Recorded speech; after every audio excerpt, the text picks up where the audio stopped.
So I think the initial dream was that Church of the Resurrection would send members from the Leawood area or South Johnson County area to sell their homes, to move into the city, to become urban missionaries, to start Resurrection Downtown. And when we moved here in July of 2009, what we found was a reality that did not match like the expectation. And what we talk about is that group of 9 people. And that was far less than I think what we were anticipating when we moved to Kansas City. We were thinking it was going to be this campus of Resurrection only in downtown. And what it felt more like was a new church start. But 9 misfits is what I call them, because they're as different as you could imagine. Yeah, when I think about the word misfit now, ultimately I think all of us are misfits. The misfit can be, overqualified or underqualified for the job at hand. It can be too old or even too young. It can be on any end of the spectrum. It really applies to everybody. Because ultimately the work that God calls us to, or the mission that God calls us into, is this idea of bringing thy kingdom come here on earth just as it is in heaven. This mission that God has to reconcile us, one with each other, one with God, and one in ministry to the whole world. I mean, this becomes the mission. Jesus says, I've called you and I've equipped you to bear fruit that will last. He reminds the disciples of that, saying, remember, you didn't choose me, but I've chosen you.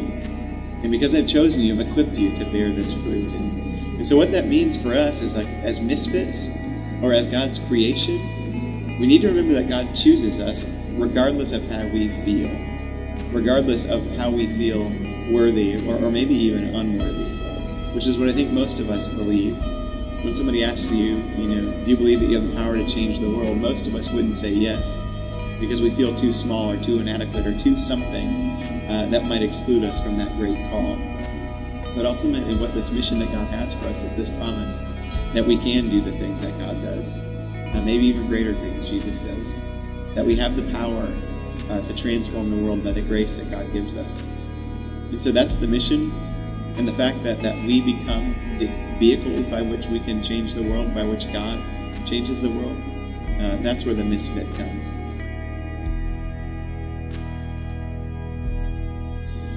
God describes this scene that he wants to unfold in Egypt, where his people will be set free, where the Israelites will be loosed from the bondage of slavery to Egyptian rule.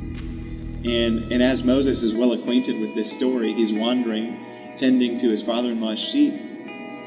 God describes what he wants to do to Moses through this image of a burning bush. And he talks about all of the things that will have to happen. And Moses asks him this profound question. He says, well, who are you sending to do this? And God responds to Moses saying, Moses, I'm sending you.